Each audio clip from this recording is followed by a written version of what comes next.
السلام علیکم ورحمۃ اللہ وبرکاتہ۔ الحمدللہ رب العالمین والعاقبۃ للمتقین والصلاة والسلام علی رسولہ الکریم، اما بعد فاعوذ باللہ من الشیطان الرجیم، بسم اللہ الرحمن الرحیم۔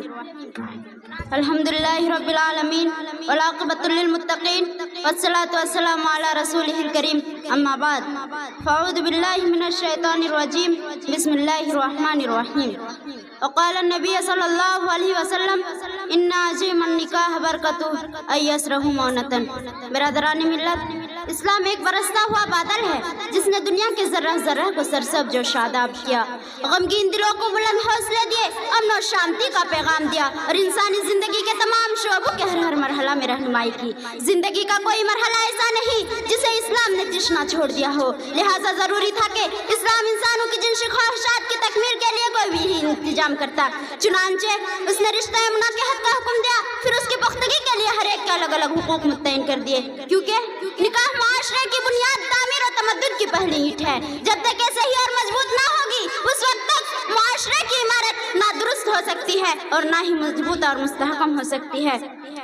حضور اکرم صلی اللہ علیہ وسلم اپنی پیاری بیٹی حضرت فاطمہ رضی اللہ عنہا کی شادی کی، صحابہ اکرام کو اکٹھا کیا، خود سے نکاح پڑھایا اور ایک چادر، ایک مشکیجہ، ایک چکی اور ایک چمڑے کا تکیہ جس میں کھجور کی چھالیں بھری تھی دے کر سادگی کے ساتھ رخصت کر دیا۔ آپ صلی اللہ علیہ وسلم چاہتے تو مال کا ایک بڑا ذخیرہ حضرت فاطمہ رضی اللہ عنہا کو دے کر روانہ فرماتے۔ آپ صلی اللہ علیہ وسلم کے دربار میں کمی کس چیز کی؟ ایک اعلان پر سارا شہر مال کا ایک ڈھیرا لگا دیتا، مگر آپ صلی اللہ علیہ وسلم چاہتے تھے کہ ہماری امت کو پریشانی نہ ہو، آسانی اور سہولیت ہو۔ دوستو، ذرا غور کیجئے اور اپنے معاشرے کا جائزہ لیجئے کہ آج ہم دوستو ذرا غور کیجئے اور اپنے معاشرے کا جائزہ لیجئے کہ آج ہم نکاح سے کتنے دور ہو رہے ہیں۔ نکاح تو ایک خوشی کی چیز تھی، لیکن ہم نے اسے ایک مصیبت کا سامان بنا دیا ہے۔ آج کتنے صوبوں میں غریب مسلمان والدین اپنی لڑکیوں کو ارزاں قیمت پر فروخت کرنے پر مجبور ہو گئے ہیں۔ لڑکیوں کی پیدائش کو معیوب سمجھا جانے لگا ہے، جس عورت کی صرف لڑکیاں ہوں اسے بانجھ اور منحوس کہا جانے لگا ہے۔ کل تک تو نجومیوں کے ذریعے جنین کے مذکر و مؤنث کا پتہ لگایا جاتا تھا، اب تو الٹرا ساؤنڈ کے ذریعے جنین کے مذکر و مؤنث کا پتہ لگایا جاتا ہے۔ خدا نخواستہ حمل اگر لڑکی کا ہے تو فوراً اسقاط ہم کو لازمی اور ضروری سمجھا جاتا ہے۔ افسوس صد افسوس کہ آج تو لڑکی کا پیدا ہوتے ہی اسے خواب گولیاں اور زہریلے پتے کا دودھ اور گرا تولیہ چہرے پر باندھ کر ختم کر دیا جاتا ہے۔ آج کیا ہوئی دور جاہلیت کا آغاز نہیں ہو گیا جہاں لڑکیوں کے پیدائش کو ایک سنگین عیب تصور کیا جاتا ہے؟ میں پوچھتی ہوں غیروں کے مالوں کے حریص اور لالچی لوگوں سے، بتاؤ کیا اس گندگی ذہنیت کا اصل سبب تم ہی نہیں ہو؟ اس ناحق قتل کے پیچھے تمہارا ظلم کار فرما نہیں ہے؟ کیا اپنے پیاری بچیوں کے گلا گھونٹتے وقت اس کے ذہن میں ہی خوف دامن گیر نہیں تھا کہ بیٹی جب جوان ہو جائے گی تو اس وقت اس کے جوڑے کی تلاش کے لیے ایک جاہل لڑکے کے دروازے پر بھی جاؤں گا تو بھی کم از کم ایک اسکوٹر کا مطالبہ ضرور کریں گے جس کی طاقت میرا اندر نہیں ہوگی۔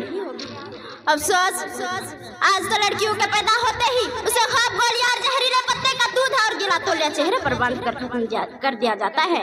آج ہمارے کتنے معصوم بہنوں کے گلے میں ہار کی جگہ پھانسیوں کی رسیاں ڈال کر انہیں موت کے گھاٹ اتار دیا جاتا ہے۔ کتنوں کو نرم و نازک بدن پر مٹی کا تیل چھڑک کر آگ لگا دی جاتی ہے۔ کتنوں کو مہینہ تاریخ کمروں میں بند کر کے بھوک سے تڑپا کر جان دینے پر مجبور کر دیے جاتے ہیں۔